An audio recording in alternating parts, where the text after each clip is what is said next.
Ladies and gentlemen, it's time to meet us on Mill because your Arizona State Sun Devils got the job done against Texas State 34-15. Welcome into the PHNX Sun Devil show presented by Branded Bills. Make sure you head to brandedbills.com and use code BBPHNX for 15% off your first order. I'm Anthony Totri, joined as always by the man who chases his own tail. It's Erik Ruby. Of course, we got the deli man behind the Mac making all of the magic happen. Do us a solid, hit the like button, hit the subscribe button, drop a 5-star review wherever you get your podcast. Don't turn that down, Shane. The Arizona State Sun Devils looked like we all thought they would look, Erik. Offense, defense, special teams, it was all there.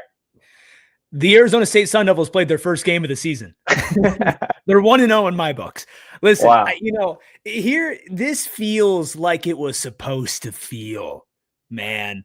Like this is what was supposed to be happening. And I mean, was it a perfect game? No, but my God, it was the most complete football they've played. Some of the best plays of Jordyn Tyson's career, some of the best plays of Sam Leavitt's career, and certainly some of the best plays of Raleek Brown's career, because those three put this Arizona State offense to a place that we have not seen it hit at all this season. And I was standing up screaming. I was putting my hands on my head when Jordyn Tyson was, oh man, it was all there. I'm just grateful. I'm grateful at this point. I'm just grateful. And, I know what people are going to say. I know what people are going to say about me. What are they going to say, Erik? What are they going to say about me? They're going to be like, "Oh, Erik, you said the team was screwed. You said that they sucked," which is categorically false. It's categorically not true. Belly man, does that sound right to you? Because I just something sounds a little off to me, man. I just like that he's arguing with himself. This is my favorite part of the show. We're already here. We're 3 minutes in. We're already here. 3 minutes in. Ruby's yelling at himself. I know what people are going to say, and I've never gave up on this team. I called out what looked bad. They fixed a lot of it this week. They should be celebrated. I'm feeling good. I mean, every Arizona State Sun Devil fan should be feeling good right now, right? Like, you mentioned Sam Leavitt, Jordyn Tyson, even Raleek Brown coming to life. It feels like there was a discussion. Okay, who's RB1, right? How many times did we have that discussion over the offseason? And here you are. We've talked about the three-headed monster at running back. Raleek Brown stole the show. Like, I feel like, again, somebody with 12 yards per touch. He was insane. He was absolutely insane tonight. And the best part of what you had to say, Erik, about the offense finally hitting, Jordyn Tyson having some of the best moments of his college career, Sam Leavitt looking unbelievable, is there were still more on the bone. There was still a Jordyn Tyson one-handed touchdown out there. There was still a Jaron Hamilton 75-yard score. There was still a Jaron Hamilton kickoff return for a touchdown tonight. One of the things we talked about last year was like, man, this team just, it never played a perfect game. They never played a fully complete game. There was always something on the table. And at times we saw it as a bad thing. And then as they kept on winning and getting better and better, and then they finally, culminated in that Big 12 championship, like it was like, okay, all that came together. Now you can look at this team, and through the first 2 weeks, you couldn't feel that way. But today you can feel that way, right? You can look at those missed plays and you don't look at them as like, oh man, they really let us down. Oh, what could have been? You're just thinking like that would have been the cherry on top, right? I mean, the deep ball to Hamilton, that's going to happen. Like that's going to happen in the next couple of weeks, without a doubt. Raleek's going to keep on popping off big plays because he had another 75-yard reception called back 2 weeks ago, right? I mean, I still think Malik McClain is due for a big play. That's just what I do. There, man. It's just what I do. I know. Well, and the thing is, like with Sam, and I want to give credit to Sam for sure, because, I was harsh, and I think a lot of people were harsh on him after last game. And I think rightfully so. He had a really poor game. on the road in Starkville. Complete opposite, today. I think there were a couple things early on where you thought to yourself like, oh, this offense still needs to get into rhythm. Sam Leavitt still needs to get into rhythm. But it felt like right after they went for it on that 4th down and they got it, it was like, okay, now this offense is ripping. He found Jordyn Tyson. He made some of the most insane off-balance throws, scrambling outside of the pocket. The kid's just a playmaker. There's really no other way around it. And playmakers win football games. And Sam Leavitt was no small part to Arizona State winning this football game. Absolutely. I think the offense, the defense, all of it, like the expectation, the standard, which we've talked so much about, like we saw Arizona State play its best brand of football so far this season. BC in the chat saying still doesn't look like a conference champion to me, which I love that comment because I feel like all week long or for the last 2 weeks, it's been like, oh, man, but they don't look like this, or they don't look like this, or they're not meeting the standard, or they're not doing exactly what we expected of a reigning Big 12 champion to do. And my answer in response to that would be like, if you watch the first 3 games last year, would you have said that that was going to be a Big 12 champion? Would you have said that that was going to be a team that would run the table toward the end of the season against ranked opponent? No, you wouldn't have after 3 weeks. But I tell you what, this team right now, Erik, and again, this is totally like just shooting it here, that this team is far more ahead of schedule than they were last year at this point. I think, when you're comparing it to where you want to be in the end game, for sure. Right. The only problem is that also means they're being graded on a curve where, you're being graded as the defending Big 12 champions. Last year, nobody was looking at you as, can you be the defending Big 12 champions? It was, wow, this team got a little kick, got a little feistiness to them. And it's a different standard. Right. And I kind of like what BC said, where it's like, still don't look like Big 12 champions. Well, it's a good thing that it's week 3. Right? Yeah. I mean, there's a way that they win this game that we walk out of this way less confident than what we feel like right now. But this team played like a damn good football team. They did. Today. They came out with the fire lit under their ass, man. This defense, 7 minutes in, just got to give so much credit to this defense, especially the defensive line. I mean, the secondary stepped up way better than they have in the first 2 weeks, for sure. Keith Abney making some really big plays. Adrian Wilson making some big plays. Absolutely. Right? Ghost making some big plays. But this defensive line was absolutely suffocating to Texas State's offensive line, which was massive. I mean, much bigger than Arizona State's, and maybe the only positional room where they pregame thought that they might have an advantage. The thing is, though, the team maybe doesn't look like a Big 12 championship team right now, but they look a hell of a lot closer to it than they did 7 days ago. And who looks like a Big 12 champion right now? Who did week 3 last year? Seriously, tell me who looked like a Big 12 champion week 3 last year.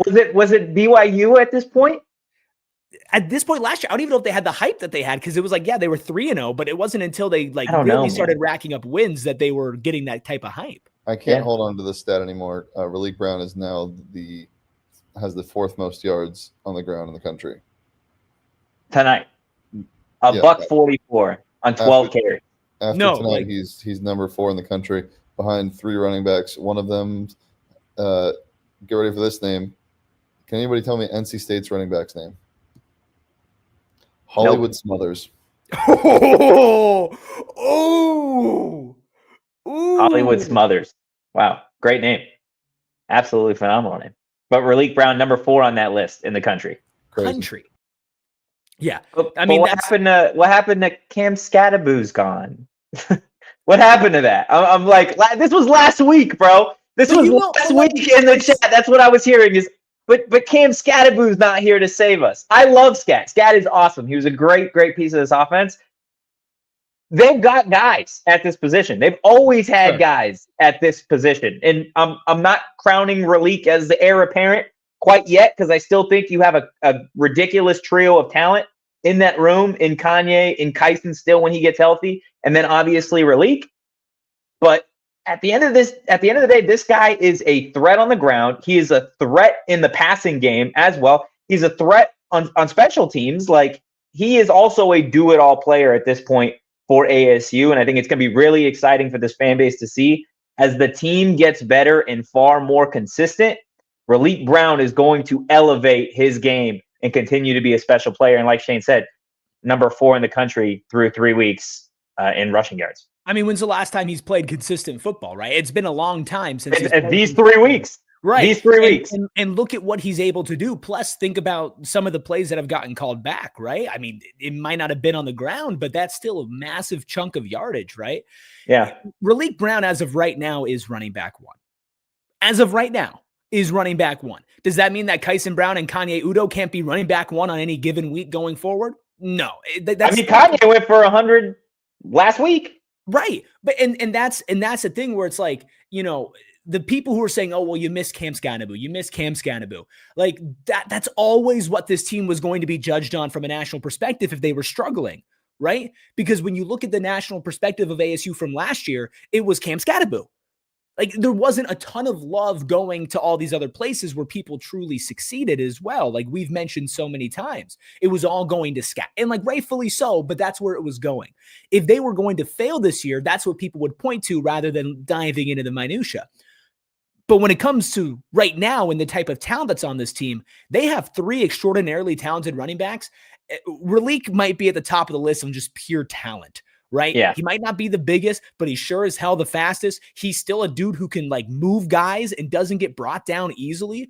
Raleek Brown can be a weapon that the entire Big 12 fears week in and week out. And then when he's off the field, you got Kanye Udoh, who rushed for over a K last year, and Kyson Brown, who does just a little bit of everything, and he does it great.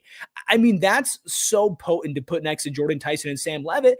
And that's what we talked about for the last 8 months. And we finally saw it all in action here tonight. Yeah. It felt cathartic, Totri. Cathartic. That's it, right? When we were talking about this offense all spring, all fall camp, when fans got to see it at Camp T and they saw all of these different weapons, they saw the Jalen Mosses, the Jaron Hamiltons, the Raleek Browns, the Kanye Udohs, the Shimon Mateers, the Kamari Andersons. They saw everything out there the same way that we saw it at practice every single day. And then you get through week 1 and it's like, okay, we're force feeding Jordyn Tyson, which ultimately at the end of the day, that's going to work against a team like NAU. And Jordyn Tyson looked like one of the best wide receivers in college football, not only then, but also right now. And then you get to week 2 and it's like, okay, we ran into an actual SEC team on the road. They're juiced to be here. And we try and force feed Jordyn Tyson again. Doesn't work. You get a little balance there in the second half. And here we are, week 3. From the start, by the way, you see the entire offense actually move as a unit. Offensive line, the ground game, the perimeter wide receivers, the down the field explosive plays that were there that you said are going to be there again week or 2 from now. The special teams, you saw those dynamic players on offense, what they could do in that other phase of the game for ASU. Like this was the number 11 team in the country with again, more left on the bone. This is what was there. That's the standard at ASU. And I think that's why this was so exciting to see. Obviously, get into the numbers here in just a little bit, but like we've been waiting for this, right? That's why the frustration was there that you had last week, and why the taste in the mouth after week 1 just didn't sit right, because you knew that this was waiting. Yeah, absolutely. I don't feel like I would feel last week if I didn't believe that the team that we saw this week was in there, right? Yeah. Again, it's all a matter of expectations based. And if you're looking back 7-8 weeks from now and you've ran off 7 straight wins minus your bye week, and Mississippi State, it looks good, it's like, okay, then you flush that. It's water under the bridge, right? Like that game doesn't matter if you continue to do this week in and week out. But I have a question for you. So obviously, like we could say, yeah, the offense looked better, right? That's clear. The talent was there. But tell me, like, specifically, what was it about the game plan that you feel like was better and more effective this week to where the players were put in the right position to use that talent? I think it was just the balance, man. It was the balance that we had been talking about, that we had been waiting to see. We talked all week this week about how you saw Sam throw it 40 times week 1, had to throw it 40 times week 2. And then we get to week 3 and it's like, okay, we know that's not working, right? So you see the balance. I think at the end of the first quarter, Sam had or maybe midway through the second, Sam had 9 passes at that point, and there had been 14 to 16 runs. You saw exactly what Josh is saying in his super chat that says, just got here on live, but we need to be a run first play action team, no pass first on first down. We need more turnovers, but we will be fine. You saw a team that's identity now, at least as it looks the last week or at least last, 3 halves of football, looks like we're going to punch you in the mouth. We don't like being punched in the mouth. We're going to run through you. And then with that, when you decide you want to load up the box or you want to take a chance, we're going to let Sam air it out to the best wide receiver in college football. Yeah. When you don't have to just go and rely on Jordyn Tyson off the bat because he's the only weapon you have, that actually makes Jordyn Tyson 10 times more dangerous, right? When you have the running backs that could actually make it to the point where you're like, hey, we should be running the ball first to at least just set up the play. Plus, like, that's just who Kenny Dillingham is. I forget who it was last offseason that came in. It was telling us about how Kenny plays Madden, where it's like he literally will not pass the ball. I think it was Cole Martin. Unfortunately, UCLA Bruins corner. Cole Martin, unfortunately. He'll go 90 yards just running the ball, and then he'll hit you with the play action when the time is right. Jordyn Tyson can get 100 yards. Jordyn Tyson can get 100 yards on 30 seconds. I think they're trying to silence me. The Bruins. The Bruins are trying to silence me. But, having these running backs and making a defense stand on their toes and not just focus on Jordyn Tyson inherently is going to lead to more explosives and more big plays, which, as we saw today, was some of the best explosives I've ever seen. That can be this Arizona State offense. We gotta read these super chats, though, because Donald, as he says in the chat, Donald is back. Baby, sweet Prince. It's been a while, man. It's been a long time. He's been in the Discord, but in a live chat, it's been a minute. Our sweet Prince Kenny, aka Donald, is back, saying with a 1999 super chat, "I'm here to tell you we're back and bring me Baylor. I'm lit." And then he follows it up by saying, "Who wants a shotgun video for Discord?" Personally, I do. Personally, everybody does. That's just me. I can't speak for Sharon. I know I definitely need that. Bro, I will also say I need that. Dude, Donald in the chat says the Donald Erik battle is back.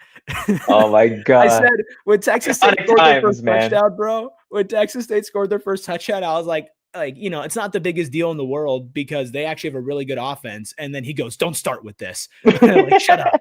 And I'm like, there's my Donald. There's my sweet Donald. That is absolutely amazing. One last super chat before we hit a break. Says that JT hurdle was unreal. Raleek looked awesome tonight, and receivers and tight ends had a lot more juice this game. I have a lot more confidence going into next week. Forks up. That's from Croissant. $10 super chat. Thank you, Croissant. Love that. Appreciate everybody in the chat. Again, hit that like button, hit the subscribe button, drop a 5-star review wherever you get your podcast. We're going to get into the numbers. We're going to give out some bottle service and happy hour heroes on the other side of this quick break.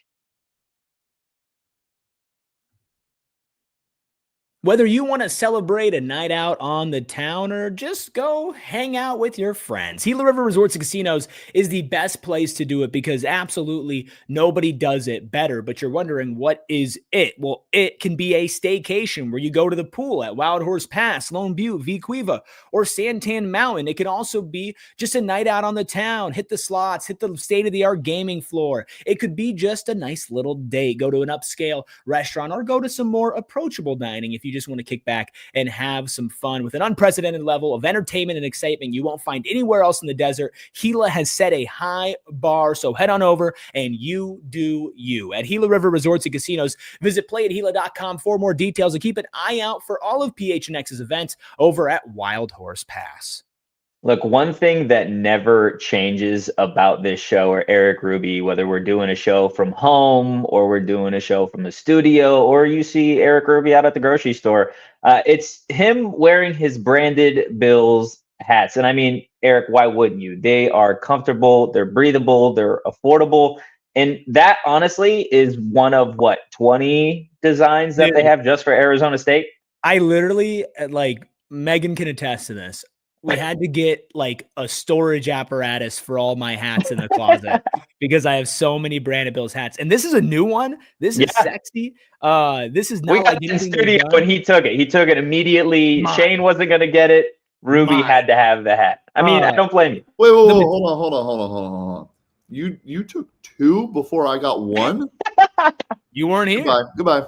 Oh my goodness. Well, yeah. I mean, go check out Brandon Bills again at BrandonBills.com. And use code BBPHNX for 15% off your first order. Again, hit that like button, hit the subscribe button. The Sun Devils taking care of business, or I should say taking care of the Bobcats. 34-15. Erik, I don't want to get too far in the show before acknowledging that Arizona State now on a 9-game win streak at Mountain America Stadium. Sam Leavitt, I almost tweeted it before the game started, and Shane said, no, don't tweet it. People will be mad. So I didn't tweet it, but I'm going to tweet it later. Sam Leavitt still never lost a game at Mountain America Stadium in Tempe. Never lost. Nenever lost. Shout out to LeVar Ball. Never lost. Yeah, man. Listen, I gotta tweet that right now, bro. This is awesome simply because you sold out the crowd yet again, right? And I'd say this sellout was much more impressive than the NAU sellout simply because it was coming off of a loss, coming off of you being dropped out of the top 25. You do that, and yes, you do disappoint on the road. And then you go back home and you sell out this crowd and it's raucous and you get off to a fast start and you show them some of the greatest highlights that have ever happened on that field in that city. Like, that's not hyperbole, right? There was somebody in the chat saying Tyson not going to go top 8. Like, that's the conversation in the chat. You know who they're a fan of. You know who they're. Why did they pick that number specifically? Oh my goodness, man. Yeah. Like when you look at Sam Leavitt, and I think this is part of the reason why it was so frustrating in week 2 and why you nitpicked in week 1. You saw somebody that perennially stepped up in the moment and delivered, right? Whether it was running the ball, which he had some incredible moves on the ground tonight, some ankle breakers, some spin moves. I mean, the guy just can't be stopped. They had to change their defense in the second half. Right. Or it's the deep balls connecting to Jordyn Tyson or today, also connecting with Shaman, right? Yeah. Killing in the intermediate and the short game as well. He was always somebody that made the big play when the big play needed to happen. And he did it multiple times. And I think being at home just gives Sam this like extra edge, this extra swagger that he feeds off of. Yeah. He looked like he had his swagger back and his confidence back tonight. Right? Like, that wasn't just me watching that game. Like, this is somebody that we were talking about all season, all preseason as a Heisman level quarterback. Graham Rossini came into the studio, said he's the best player in college football. Maybe you don't see that week 2, but week 3, he comes out against Texas State.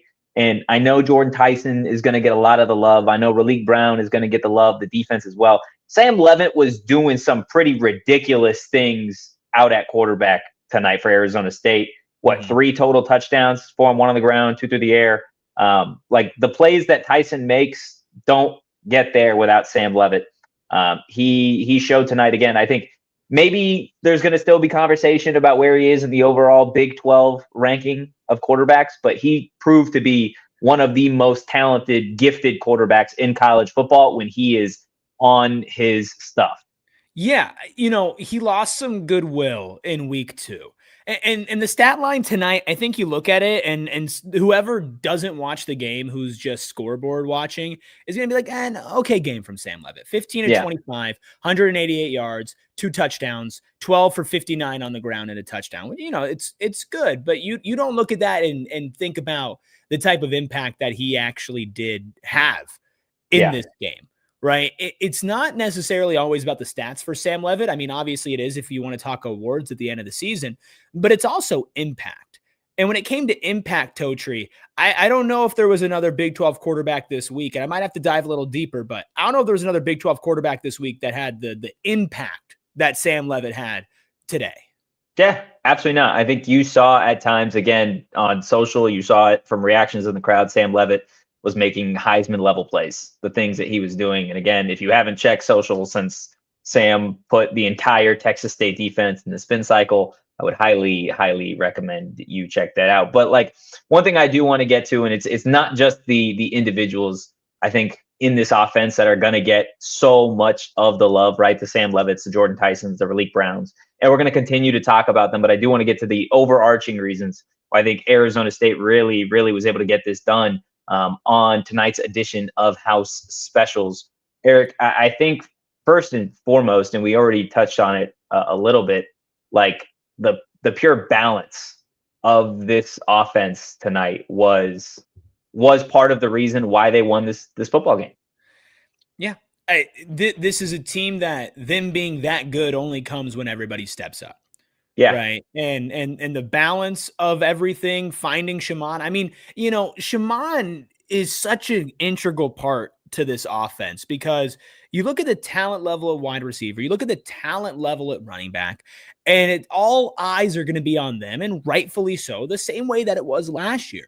Shaman's just such a good opportunist in finding himself open and finding himself in the right spot for Sam Leavitt, and it gives him a release valve that means he doesn't have to panic. And I thought that the offense and Marcus Arroyo did a good job of scheming him up and getting him ready, and he looked quick and fast when he got the ball as well. And I think the balance also, Totri, we've talked a lot about the offense. The balance on defense between the secondary and the defensive line just made it absolute hell for an extremely potent offense in Texas State. Yeah, 100%. This is an Arizona State defense that we were touting as one of the best, if not the best, in the conference, top 15 in the country at one point. And I think you saw that again tonight. The balance from the secondary, even without one of their top weapons in Xavier Alford, showed the depth that they have there. But it wasn't just the balance of this team. It was almost a balance within the stars, right? Arizona State had some hometown heroics that we were saying all week long, hey, stop it. Let these come a little bit more naturally.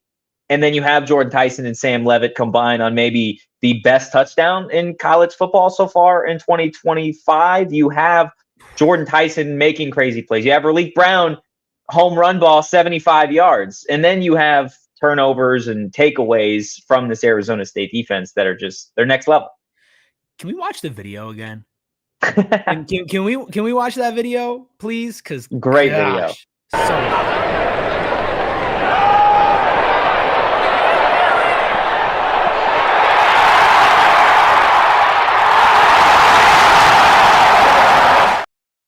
I mean, seriously?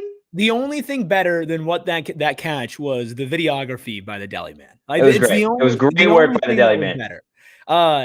Yeah. Craftsmanship. That play, again, that play kind of felt like, and the play that gets overlooked as well as the Jordyn Tyson midair contorting grab that obviously didn't lead to a touchdown, but it happened a little earlier in the game. I mean, the balance in letting the big plays happen and then grinding it out in the intermediate and the small plays on offense, and especially even on like the defensive side, right? We saw some massive plays on the defensive side of it as well, but also we just saw them play solid, right? They didn't give up as many chunk plays. Texas State was still able to move the ball relatively well at certain points in the game, but it was never like, man, Texas State just can't be stopped, right? It was okay. No. They got some playmakers and they're making some plays. I thought the defense played incredibly well and balanced too. The definition of bend don't break, but also having some heroics as well as somewhat of an entire unit, right? The last house special was for loss. It's because Arizona State's defense had 10 tackles for loss tonight. They were winning those early downs and they were doing what the opposition was doing to them in the first couple weeks of the season. Arizona State's defensive line specifically, like you had mentioned earlier, really took care of business tonight. And again, everyone's going to always talk about the triplets on offense, I think, which are now born. Congratulations. Arizona State has triplets this year.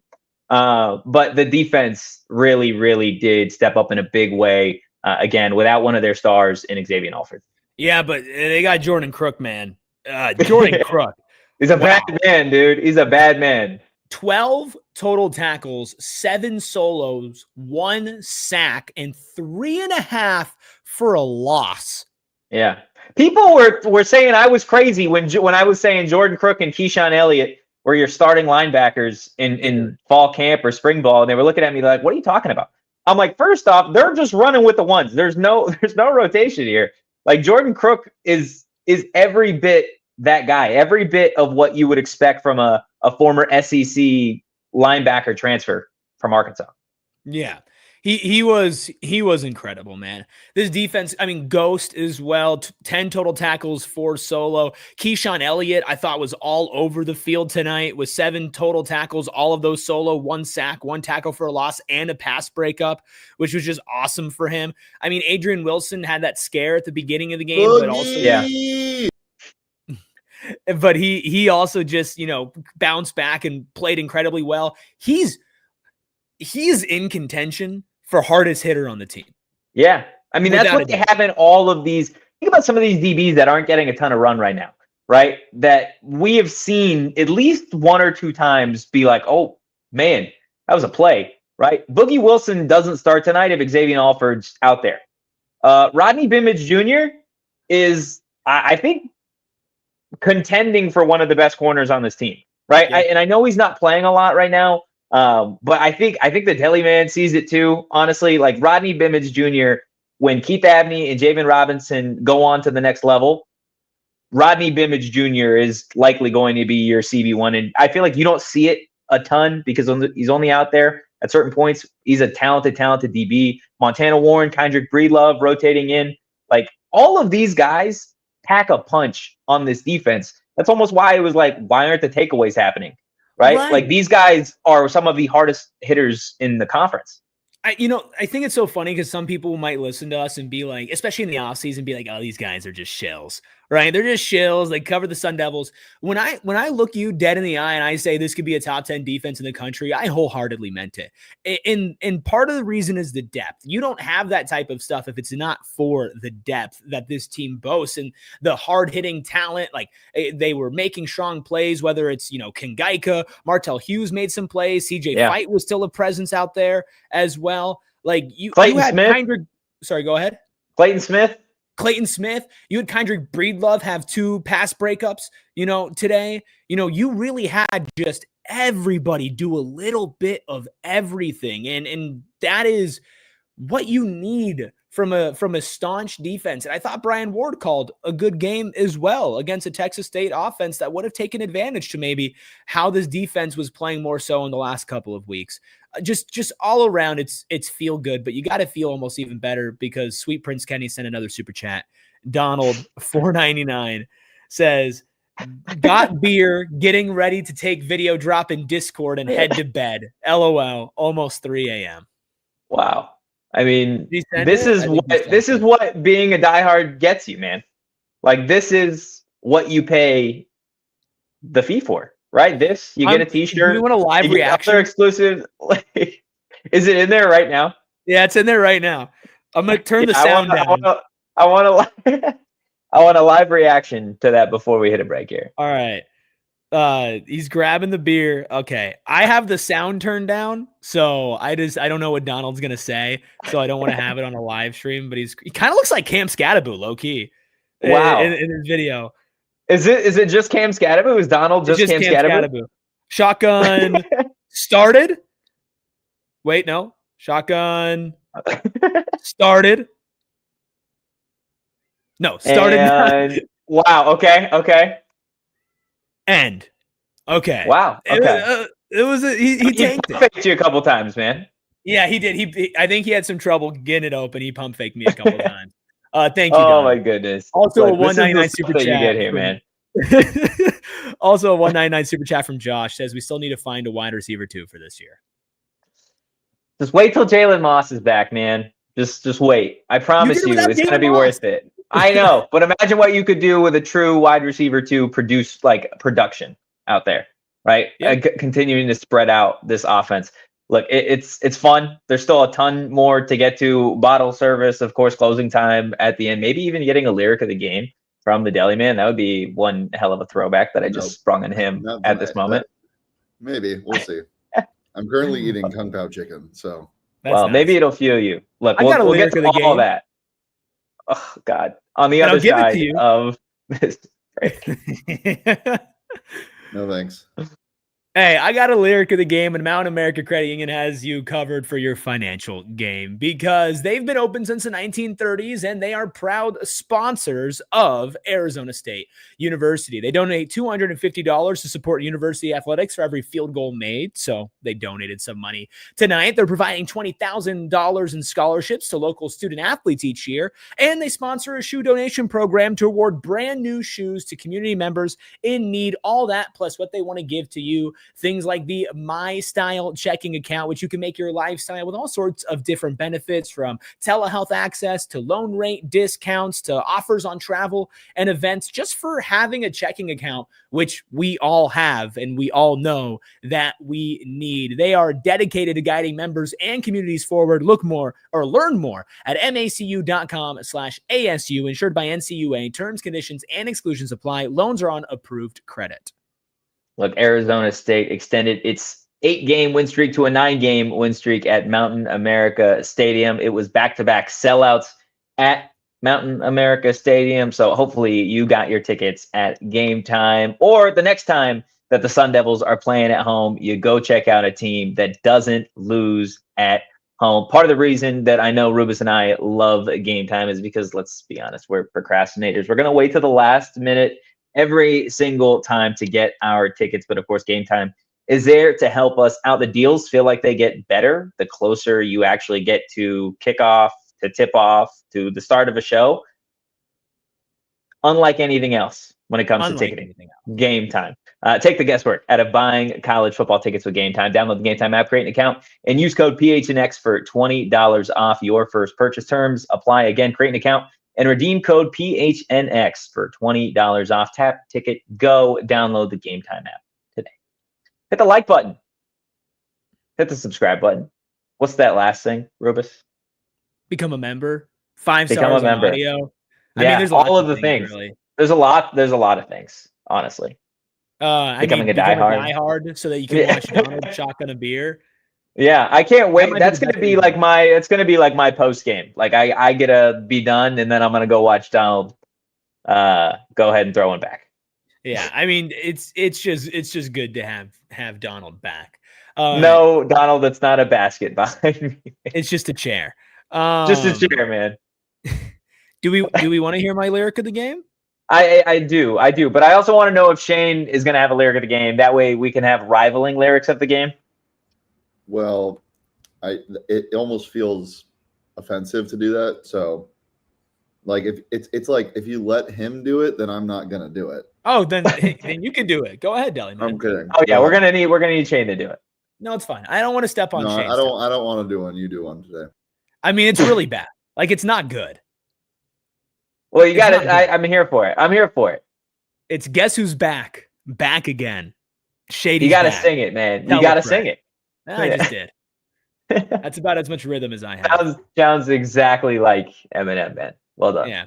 Really, really well done. Yeah. The Arizona State Sun Devils, 100% back with that one. Of course, defense, offense, it was all there. The star power was there. So who is getting bottle service? That's the question. And Rubus could go maybe one of 3 different ways here, but at the end, it was the home run ball at the end that secured it for Raleek Brown. 1 touchdown, a $144 on the ground. One of the nation's leading rushers through the first couple weeks of the college football season, Rubus.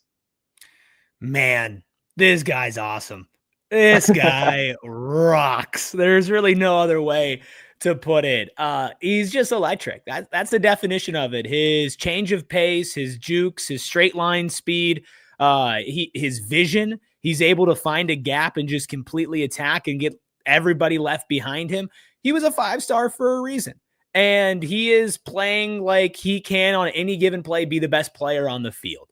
And so can Sam Leavitt, and so can Jordyn Tyson. And that is a nice little combination to have. And when you get bottle service over Jordyn Tyson with the night that he had and the highlights that he had, you have to do something special. And Raleek Brown is just that, special. Yeah, absolutely special. And isn't it crazy? Only 12 carries. It feels like that you could give this guy the ball any given play and he would do something pretty ridiculous, right? Yeah. Like with his speed, with his agility, with the mismatch that he is, right? With the position that he plays. I see why he wanted to play running back so bad, because he's matched up with linebackers, right? Raleek Brown is going to take on a linebacker 9 out of 10 times in this conference, and he is going to win. He's going to do it not only through the air, like everybody knows he can, but he's going to do it through the linebacker as well, which is something that people weren't giving him enough credit for when he was in that conversation to be RB1, that he's not just somebody that can catch the ball. He's not just a gimmick back. He's somebody that can lower the shoulder and win the one-on-one. I think he showed that tonight. It wasn't just speed and agility for Raleek Brown on the ground. He put on 20 pounds. Yeah. And he's still doing this. Special, man. I mean, special is the only way to put it. And if he can put together a full season like this, and, you know, Marcus can continue to scheme up well, and he can continue to make big plays happen, I mean, this guy has a chance to be like the Big 12 Offensive Player of the Year alongside Jordyn Tyson. I mean, that is simply how talented this guy is. He can steal the show from Sam Leavitt and Jordyn Tyson. He is everything that Kansas State wanted Dylan Edwards to be. Yeah. Everything that they wanted Dylan Edwards to be. This is it. The former 5-star that's absolutely electric, that does it all, that left USC, and now he's a Sun Devil. And like you said, Erik, one of the most dynamic offensive weapons at any position in the Big 12, with Big 12 play right around the corner. And we have to give him credit too, you know, because a lot of people are saying, oh, well, you know, he's a 5-star, right? And I even said it. So, oh, well, what do you expect? You know how many 5-stars don't end up doing crap? A lot, especially 5-stars whose careers get off to the start that Raleek's career got off to, where it was unlucky. There were injuries, a transfer, a completely different like program, an offense where, you know, he transfers over here and it's the Cam Scadaboo show. Then he sticks around for year 2 and there's 2 other running backs in contention for running back 1, plus your quarterback who can also be your running back on any given play. And to be able to do what he's done and to work on his body to the point where so far he's been able to sustain putting on 20 pounds and maintaining that speed and the agility. That's not just being a 5-star, man. You can't just chalk that up to this guy was good in high school. Like, there are a lot of people who were good in high school who haven't sniffed what Raleek Brown has just done in these 3 games, let alone what we think he can do for the rest of the season. Yeah, he is going to be one of those players that wasn't talked about at all, I think, in the offseason about the, you know, guys with NFL draft stock in Tempe, right? All eyes were on Kanye Udo in those discussions where again, you still see a lot of that talent in there, but Raleek Brown is going to, at one point, get drafted next April. I believe that full-heartedly. He is a special, special player. And Arizona State has another one, but it's again, like this running back room every year just churns out an amazing talent. And again, they still have a lot of them in Tempe. But again, like before there were triplets, there were twins, Erik. And it was Sam Leavitt and Jordyn Tyson. That's how it works. That's how it works right now, man. They are our happy hour heroes for Arizona State's big win over Texas State, starting with Sam Leavitt. We already touched on it a little bit. $188 through the air, 2 passing touchdowns. But man, was he special on the ground tonight. Yeah, he absolutely was special. And that's what makes him so potent, is not just like the yardage, right? 12 for 59 is great. You know, 4.9 yards per carry. I mean, you know, but 59 yards on 12 carries isn't exactly like, oh, wow, this is the craziest stat line of all time. But then you go and you watch what he did. You watched what he made out of nothing. And again, if you're just looking at the stats, you're not getting the full picture on this guy. He was incredible tonight. And just like this team, he has some things that he still could improve on. And I don't think he played nearly close to his ceiling, but we saw the flashes of that top 10 pick that we've been needing to see. Now it's time to go up against Baylor, who is weak against rushing quarterbacks and whose defense is subpar and could be a problem. Better game. Yeah, I mean, you should be. But here's the thing, is that's on the road. Sam Leavitt undefeated at home, though, so let's celebrate that tonight. Yeah, absolutely. Jordyn Tyson, the recipient of most of Sam Leavitt's attention the first couple weeks of the season. $105 through the air, a touchdown, 6 catches. And Ruby, I mean, the majority of this was in the first half. I think it was, 5 catches for 100 yards in his touchdown, all came in the first half, 5 yards and a catch in the second half. I mean, yeah, and also remember, like, at the end of the fourth quarter, right, the starters weren't playing. So, like, Jeff Sims came in the game, right? You know, Jordyn Tyson wasn't really needed in the second half. If this was a close game, I bet you Jordyn Tyson ends up with 180 yards. Like, I just feel like that is what would have happened. This is a guy who is not only going to be drafted high, is not only going to play at the next level, he's going to, and I'm wholeheartedly saying this, he's wholeheartedly going to be one of the best wide receivers on the next level. It might He's going to be a star. It might take a couple years, maybe, but I think there's a chance that he gets drafted and he walks in the league and he's doing exactly what he did tonight against grown men every single Sunday. Now imagine if Sam and Jordyn just were like, you know what, let's go back one more time. That would be crazy. Although you never know, that would be it's not happening. It's not happening by Jordyn Tyson belongs on the Arizona Cardinals. Him and Marvin Harrison Jr. and Trey McBride. Monty was out there, man. Monty was out there. No way Cardinals get a high enough draft pick to take him, though. I don't think so. Not this year. You would hope not. You would hope not, man. You would absolutely hope not. If the Cardinals are able to draft them, something went horribly wrong for one of these two teams. I guess that's fair. But he would stay home.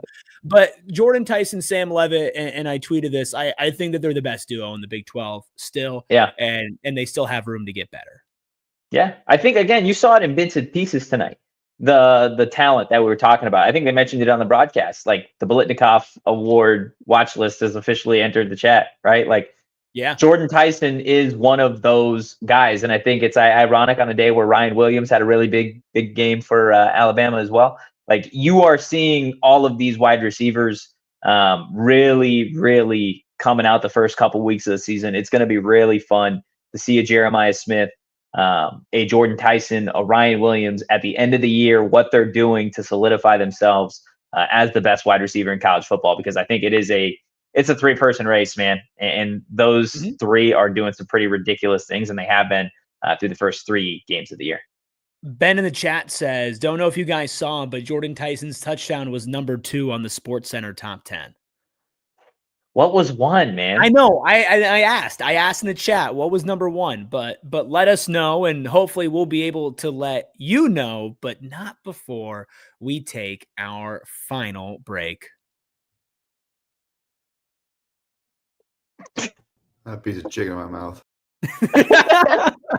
Well, maybe our sweet producer stopped by ZenLeaf on his way back home, because he knew that if you use code ZenPHNX, you get 50% off a one-time purchase at ZenLeaf. Quite simply put, you can get weed for half off because you listen to us and because you shop at ZenLeaf. 2 great choices in life, and just made even better with code ZenPHNX. Whether it's flowers, carts, edibles, and more, ZenLeaf has you covered with not just great prices, but great service with locations across the valley, Chandler, Gilbert, North Phoenix, and more. It goes well when you're celebrating after a night like tonight or watching NFL slate tomorrow.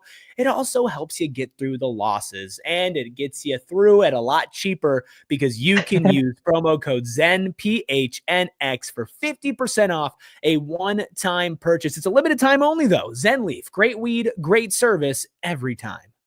Look, you mentioned 2 great choices, listening to us and then, of course, getting your weed from ZenLeaf. I got a third one. It's getting all of your Arizona State gear from Rally House. They're the go-to spot to shop for all of your favorite local Arizona team gear. Tens of thousands of products to shop from.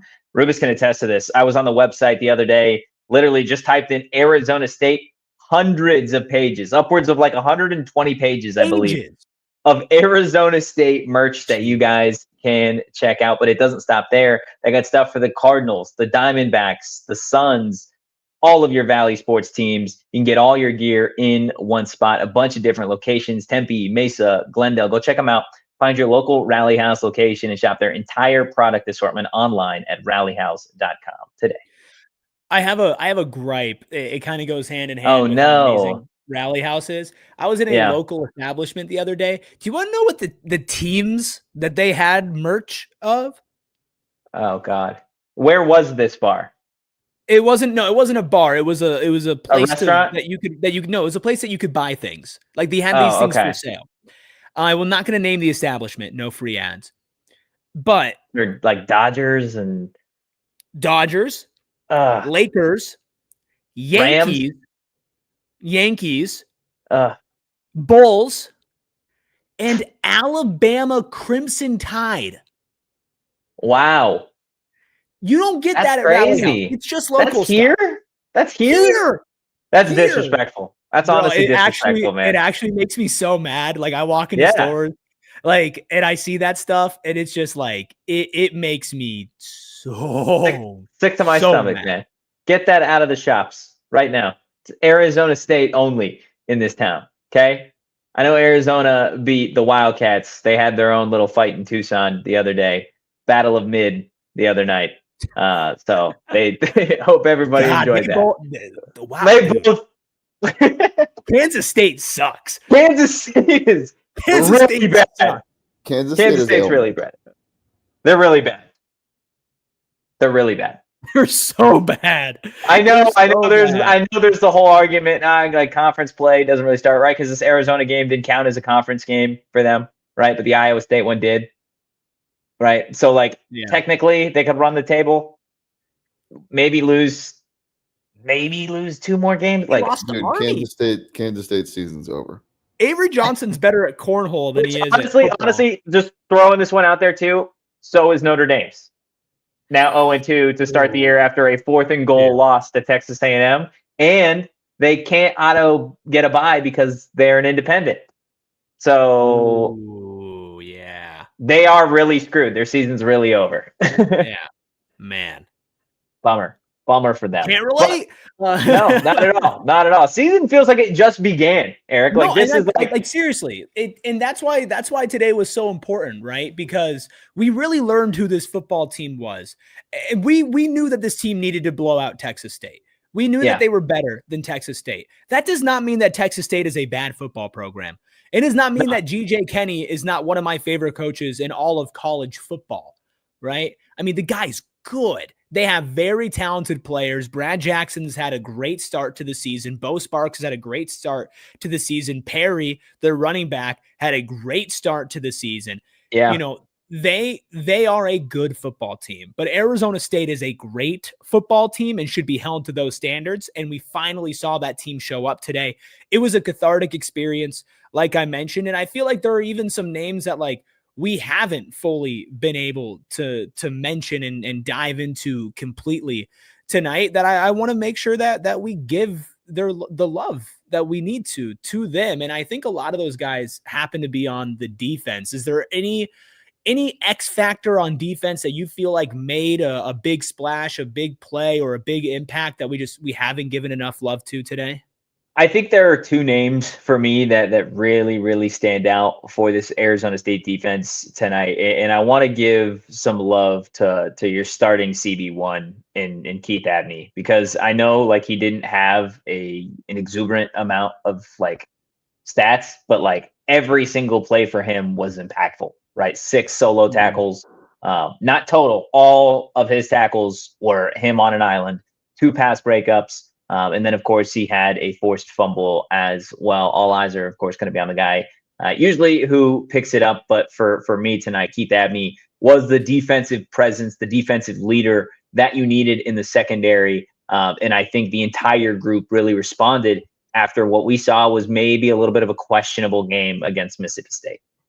Yeah, I think this secondary stepped up in a big way today. I thought Keith had some really, really nice heads up plays. And he forced that fumble that they had, which is just, great from him. And he's good at using his hands. And he's just such a solid player. It's funny. I was listening to the broadcast and they called him, a veteran on this Sun Devil team. And it made me feel so old, bro. It made me feel so old. I think a name that I would like to give a shout out to on the defensive side is Jacob Kingaika, because Kingaika actually had the second most TFLs today at 1.5, only behind, I believe it was Jordan Crook, who just went crazy with 3.5. But Kingaika's just been one of these quietly solid parts to that defensive line, a nice, cog to the machine, well-oiled, never really too high, never really too low, but always producing what he needs to produce. So I want to give a lot of love to him and give some love to Jesus Gomez as well. Yeah. Settle the nerves a little bit at the beginning. It's nice to have a kicker. Yeah, it is really, really nice to not have to think about it anymore. Right? How many times last season was it like, Okay, it's about a 50-50 chance, maybe 70-30 at some points.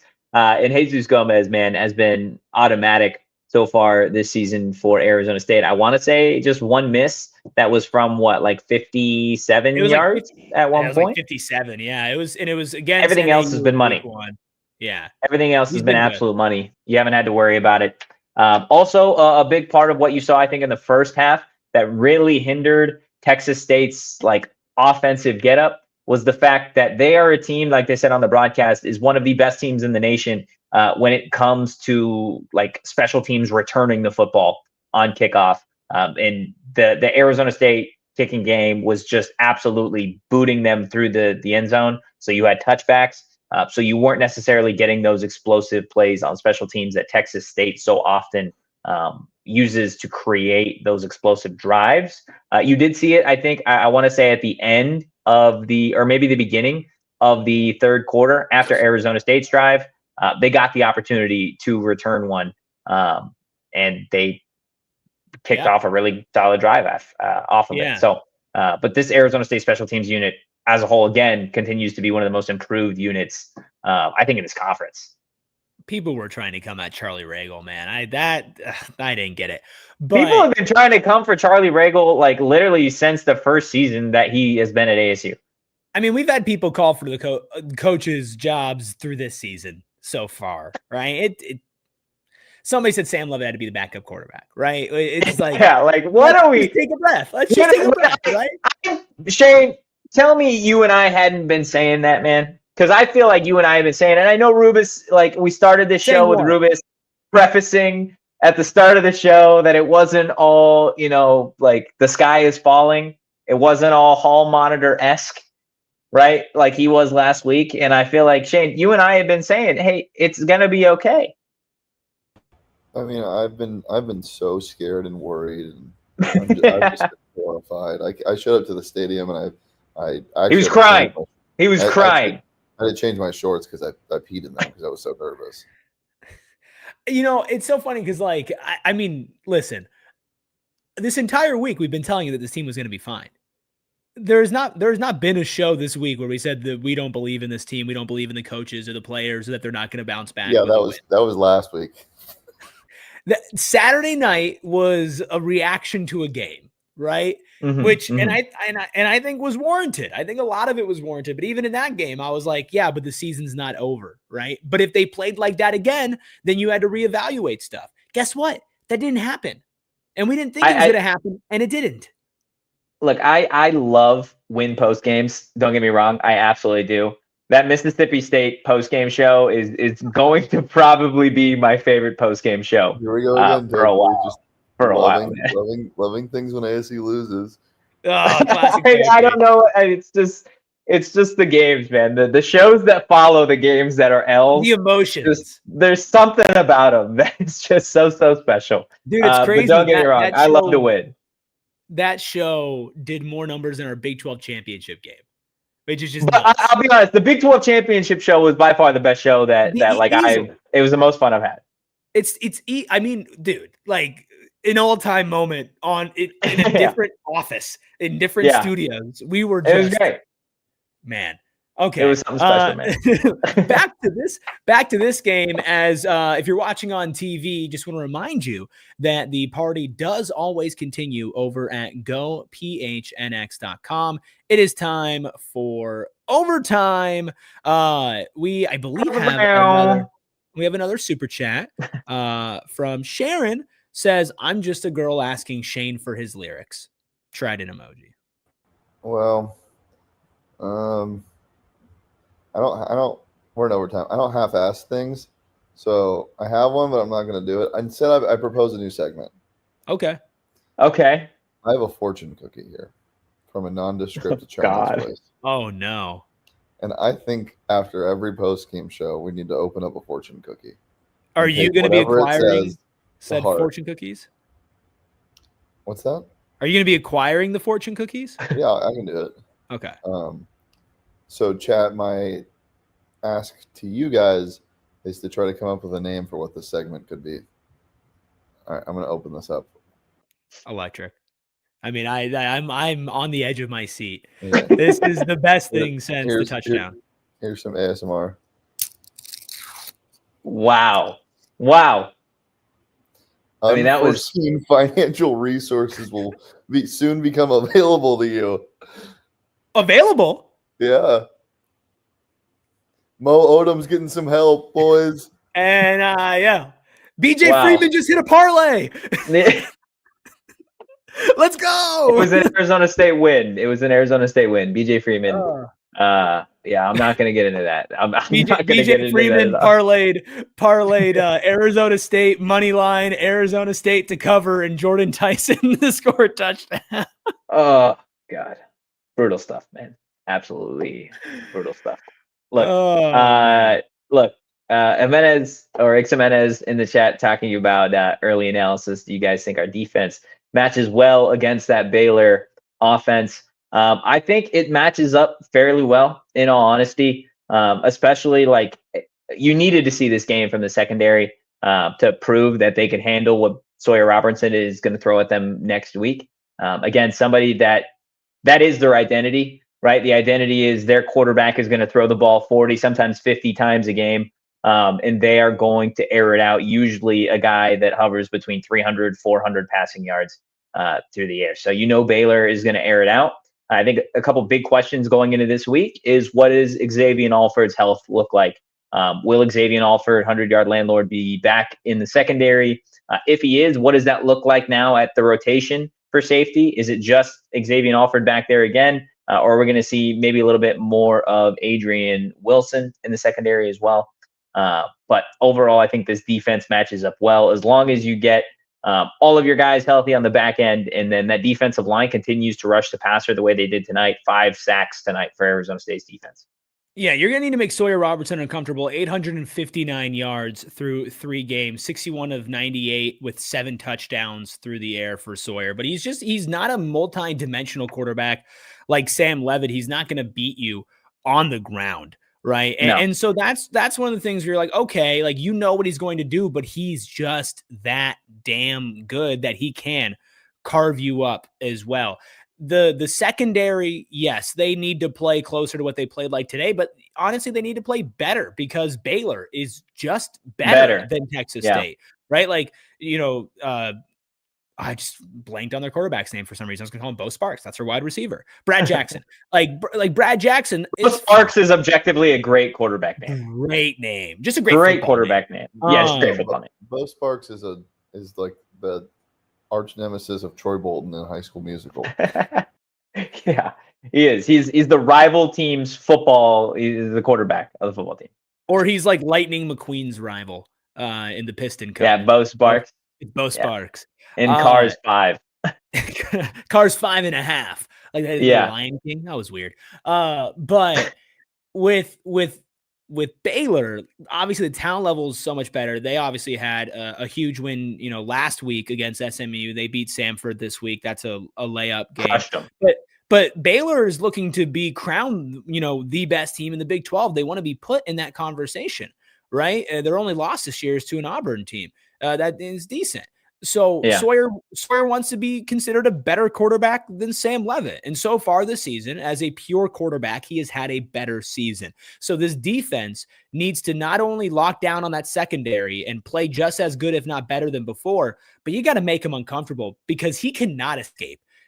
Brad Jackson is more mobile than Sawyer Robertson. That is one thing that you can give him. So if you can bring Sawyer down and make him uncomfortable and not let him sit comfortably in the pocket, well, that's going to make it a lot harder for him to deliver the ball in a way that he's been doing over the last couple of weeks. Just throwing that out there. Rubus is calling for more blitzes, everybody. He wants all especially of on the fourth, especially on like 4th down at the end of the game when you're tied or up 3. I feel like sending everybody. This is what Eric Ruby wants. This is what Eric Ruby wants in the Baylor game. Just throwing that out there. Guys, hit that like button, hit the subscribe button. Rubus, obviously, again, a massive win, 34-15 for the Sun Devils. You needed to have this one, especially at this time before conference play, where it does feel like it's still a little bit of a gauntlet, right? Especially when you look down the barrel of Baylor and TCU as a back-to-back here. Kind of on a short turnaround too, because you have TCU on a short week on that Friday, right? So this was a needed win, a substantial win. I still don't think the score necessarily reflects the difference in what you had tonight versus the last few games. But you got your must win. You got your get right game. You got your prove it moment. You saw one go through the hoop. You needed it. Were you on fire? Did you not miss a shot? No, but you finally got in a little bit of a rhythm. Good confidence builder for the defense, confidence builder for Sam Leavitt. Jordyn Tyson has just been great. Raleek Brown has been great. The only thing that you're kind of looking at from this game that you're a little iffy on it is that offensive line, but they did enough. The pass pro was like Sam Leavitt having to do what he did is a little concerning in pass pro, but that is really the only unit on the offense that has gone through, like, I guess, the running backs lost Cam, but like losing Leaf and moving Ben Coleman over and then sliding in a new left guard, like it does take time, but they do need to be better going forward if you're going to win this conference. Yeah, I 100% agree. Deli Man, before we hit closing time, you were down on the field. You saw it all right there at eye level, man. What did you think of the game, the environment, all of it? They covered. I mean, that's one way to put it. Ladies and gentlemen. That's one way to put it, man, honestly. I actually did want to bring this up. The like some of the things that you don't see from either your seats or on the TV. I saw there's a really cool moment on that 3rd and goal to Tyson when or was it a 4th and goal? 3rd and goal to Tyson when they threw the fade ball to him and he almost came down with it. The 2 plays before it, I was actually isolating him on my camera because he had a look in his eyes. First, and if we remember, I can bring this up on Monday's show so we can watch these highlights. First route, he beats the guy pretty good. Feels like he has leverage. Same fade. I don't think Sam even looked that way. I think it might have been an RPO anyway. Second route, Tyson the dude gets this is on like the 3-yard line. Somehow he has like 6 yards of separation on the guy. It doesn't make any sense. And so he goes up to Sam and like yells at him because he didn't even look his way. He was like, "Give me the damn ball." And so that time that he was targeted, I knew he was getting targeted, and they actually brought a safety over the top on that play, I think. And he still almost came down with it, but he was so mad at himself. And so I think they said on the broadcast that Hines Ward was talking to him afterwards. He was? Yeah, I guess so. That's what they're saying on the broadcast. Hines Ward said, catch it with 2 hands next time, or something along those lines. That's funny. Yeah, so seeing those little things and your best players holding each other accountable is something that's really encouraging about this team. 100%. Again, the timing of it, I think, is pretty perfect with the matchup against Baylor ahead. Look, I do want to go ahead and get to closing time as we have officially hit Sunday now, September 14th on this post-game show, and Shane has the music. It's so damn beautiful, man. Let's go ahead and get into the takeaways of the evening, starting with ASU is the best duo in the game. Are you kidding me? You watched a full slate of college football today, and you're telling me that there are 2 players on the same team, quarterback, wide receiver, that are better than Sam Leavitt and Jordyn Tyson when they are at their peak? I don't think so. Also, second takeaway, welcome back. Ladies and gentlemen, this is the Arizona State brand of football that you are accustomed to seeing, and it was out there again for the Sun Devils to extend their win streak at home to 9 games. And finally, bringing us home, let the games begin. Conference play is ahead next week. Arizona State and the Baylor Bears. Guys, that is going to do it for tonight's episode of the PHNX Sun Devils show. If you enjoyed tonight's content, give the show a follow at PHNX_Sun Devils. You can follow me at Anthony_Totri. You can follow the man who chases his own tail, Erik Ruby, at Erik Ruby. That's Erik with a K, also known as the one, the only Chicken Little. Guys, you can follow the Deli Man at Shane Deef. I'm really sleepy, as always. And guys, we will see you on Monday. In the meantime, go Devils. Peace. We all silly like the mayor.